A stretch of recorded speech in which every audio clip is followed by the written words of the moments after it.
She once ran through the Moroccan desert, alone, barefoot, and burning under the sun. Today, she runs through snow, chasing the flakes instead of survival.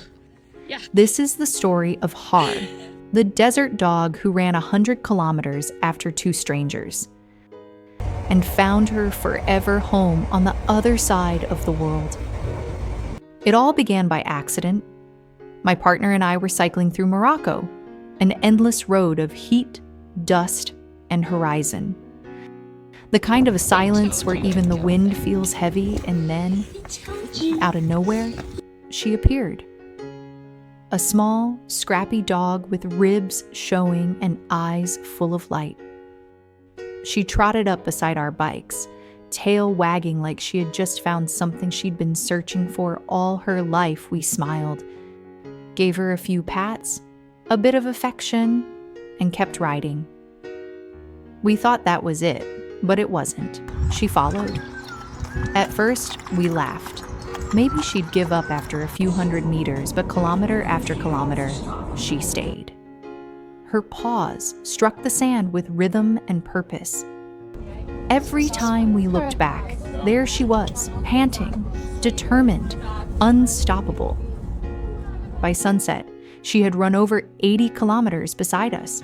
80, through heat that melted the road, through terrain that punished even our bike tires. Where are we going? When we stopped, she collapsed beside us, exhausted but radiant. That's when I noticed. Her paws were cracked, red and bleeding. We knelt down, wrapped her little feet with our spare cycling socks, and offered water. The moment the fabric touched her skin, she looked up at us, eyes gleaming, as if to say, "Thank you, but I'm not done yet." That night, she slept near our tent, curled in the sand. We thought she'd be gone by morning, but when the sun rose, she was still there, waiting, watching us pack, ready to keep going. That was the moment I realized. She wasn't following out of need, she had chosen us.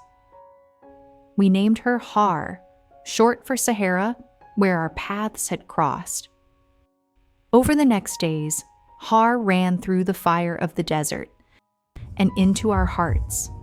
The temperature soared past 40 degrees. The roads turned to gravel and stone.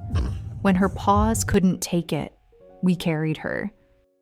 When our water ran low, we shared it with her. At night, she curled between our sleeping bags, her breathing steady and soft, a reminder that even in the harshest places, love can bloom quietly. Villagers stared in disbelief when we passed by. "How far has this dog come?" they asked. But Har didn't need food or shelter from anyone else. She only wanted to stay by our side. That kind of loyalty, it does something, Hayu. It breaks down walls you didn't know you had. It makes you question what love really means. Love isn't convenience, it's a choice. And Har chose us. When our cycling journey ended, one thing was clear. Har wasn't just a part of the trip, she was family. But taking her home wasn't simple. The process of getting her out of Morocco was long and complicated. Paperwork, blood tests, quarantine. It took 7 months. 7 months of waiting, hoping, and praying she'd make it safely to us. During that time, she stayed in a local shelter. The rescuers sent photos, Har sunbathing, tail wagging, always smiling. It was as if she knew we hadn't forgotten her. And then, one morning, the message came. She's flying to New Zealand. We stood at the airport, hearts racing, hands shaking. When her crate finally appeared on the conveyor, time seemed to stop. The door opened, and there she was. Our desert girl, her tail wagging like the day we met. She sprinted straight into our arms, no hesitation, no fear, just pure, wordless joy. In that moment, the entire world melted away. It didn't matter that she had crossed continents. It didn't matter how long it took. All that mattered was that she was home. Now every morning, Har wakes up to a different world. Instead of dust, there's dew. Instead of burning heat, there's cool mountain air. We hike, we swim, we explore. Har chases sticks instead of survival. She rolls in snow instead of sand. And every time she looks up at me with those same shining eyes, I can't help but think, she knew all along. Maybe she didn't just follow us. Maybe she led us here. Because sometimes love doesn't come from where you expect it.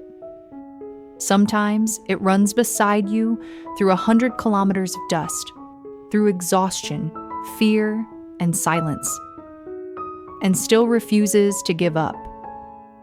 Har isn't just a dog. She's a reminder that love is about showing up again and again.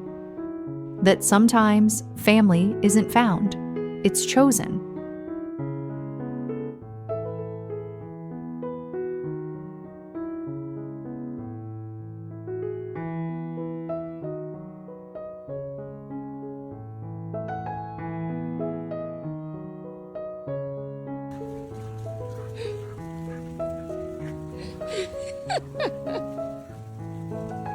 Oh my gosh.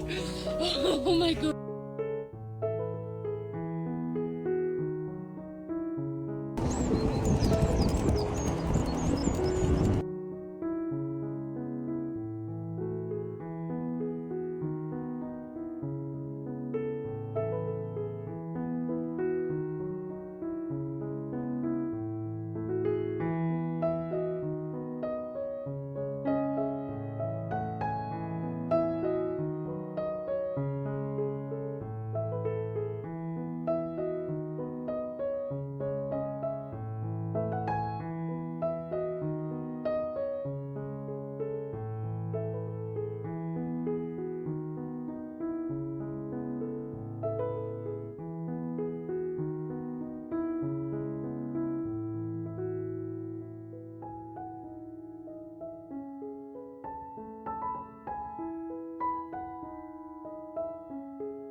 Ugh, yuck.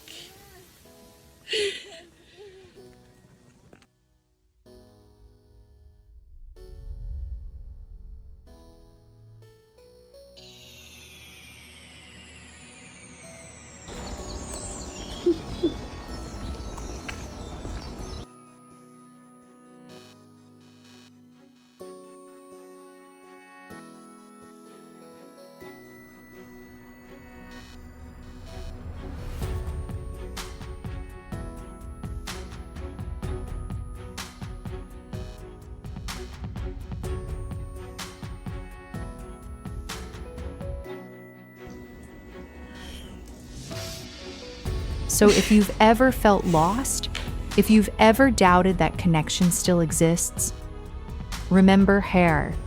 Remember the little desert dog who followed her heart across the sand and taught two strangers what unconditional love looks like. Because somewhere out there, maybe right now, someone is waiting for you too, just like Hare was waiting for us.